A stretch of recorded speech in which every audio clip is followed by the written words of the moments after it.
shots at the enemy. I'm gonna make it to the top, leave a legacy. If I got something to say, you better let me speak. Turn it up a new degree, bitch, you ain't seen anything.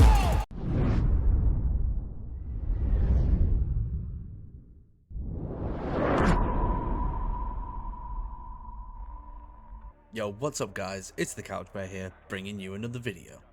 In today's video, we're talking about my first impressions of Call of Duty Modern Warfare 2, my thoughts on the campaign, Spec Ops, and multiplayer. Let's start with Spec Ops. So, Spec Ops in Modern Warfare 2019 was abysmal. It was frustrating and it wasn't that fun. So the bar was low for Modern Warfare 2 to be better. When I read that the Spec Ops for Modern Warfare 2 was only going to have 3 missions, I was a bit skeptical. But then when I found out that 2 of those missions would have an emphasis on stealth and teamwork, and the 3rd one was going to be a mini survival mode, I kind of got a bit excited for it. And luckily, Modern Warfare 2 Spec Ops didn't disappoint me like Modern Warfare 2019's did. And with raids still to come, I'm even more excited. And I found myself wanting to play Spec Ops to earn stars to level up my kits, so I'm ready for the raids. I also think that the story continuing the fight against AQ is a nice touch, and it's said that raids will be a continuation of the campaign story, so I'm excited to see what happens with that, especially after that ending in the credits scene. I think one of the better improvements over Modern Warfare 2019 is the AI. It's not over the top like it was in that game. There's still a good amount of enemies, but not so many that if things go loud it's near impossible to finish, and you can stealth these missions very well. It felt like on 2019 if you tried to stealth and you shot one person, everyone on the map knew that you'd shot your gun, and it just got frustrating and annoying. With there being rewards tied to gaining stars on the missions and for collecting the intel in the missions, I'll be playing a lot more Spec Ops before the raids drop in December, and if the raids are good, I'll be making videos on them for the channel, so keep your eyes peeled for that. Now, let's talk about campaign. First and foremost, spoiler warning. I will be mentioning important points in the campaign, including the ending. You still here? Okay, let's go. I really enjoyed the campaign for Modern Warfare 2019, and was very excited for the continuation of that, and I wasn't let down. Not completely anyway. I was expecting a continuation of the 2019 story, seeing what happened with Hadir, Farah, Alex, and the rest of 141, seeing the first mission 141 went on properly, but that wasn't what we got. That's not to say that what we got wasn't good, quite the opposite. It was an amazing campaign that told a gripping story with some major twists, but if you played the original Modern Warfare 2, you kinda saw it coming. This campaign had some great and memorable missions, from being an AC-130 gunner, donning the ghillie suit to stealth across the land with a sniper, storming an oil rig and a cargo ship. And all of these missions paid tribute to the original Modern Warfare trilogy and brought up feelings of nostalgia, and I think that nostalgia might have played a key part in what made this game so good. It wasn't all good though. I feel it had an issue with its villains. You start out tracking down Hassan, the man you expect to be the main villain. Then, what seems like out of nowhere, just over halfway through the game, Philip Graves and General Shepard are villains as well. And I wasn't satisfied with how these villains met their end. Hassan gets unceremoniously sniped in the face by Ghost after an uneventful and unsatisfying collect and craft section.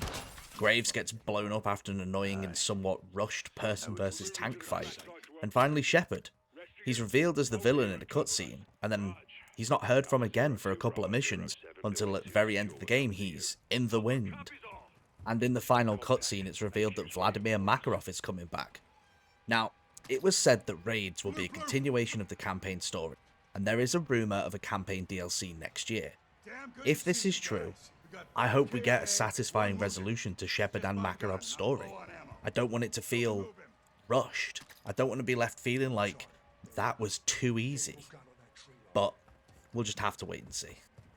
Finally, multiplayer.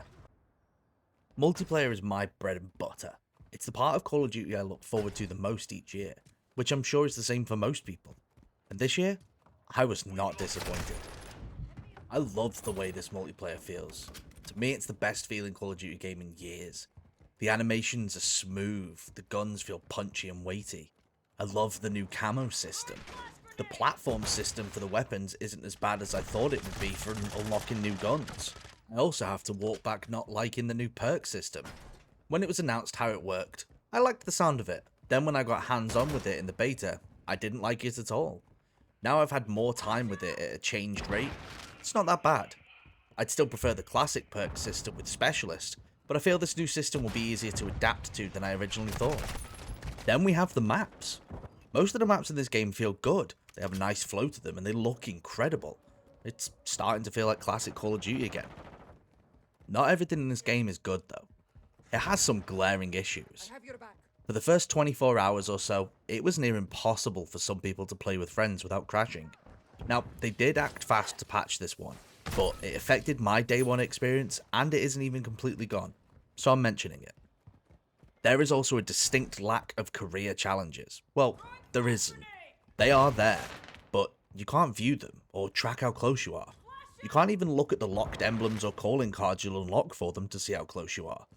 We also don't have a combat record to check our KD, our win-loss ratio, or even see how many kills we have with specific guns. And to add to that, we can't even see these stats for our friends because we don't have a leaderboard. I'm worried that these features will be added in future seasons, and IW will act like these are new features to the game, when in reality, the combat record and challenges screen have been data mined and are in the game now. They're just locked off.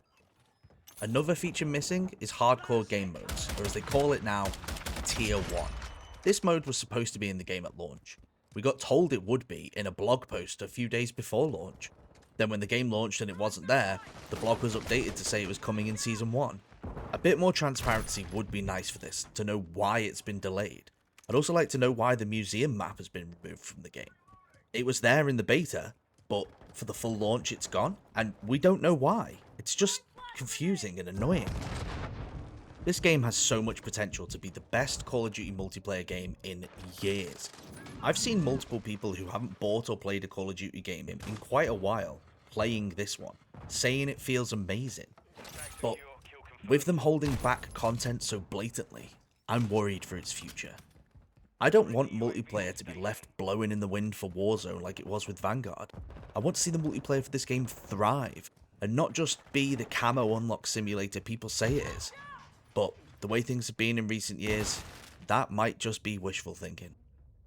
Anyways guys, that's all we have time for today. Let me know your thoughts on Modern Warfare 2 in the comments below. If you enjoyed today's video, leave a like, subscribe if you want to see more of my content, and ding that bell to stay up to date. I'll catch you guys in the next one. Laters.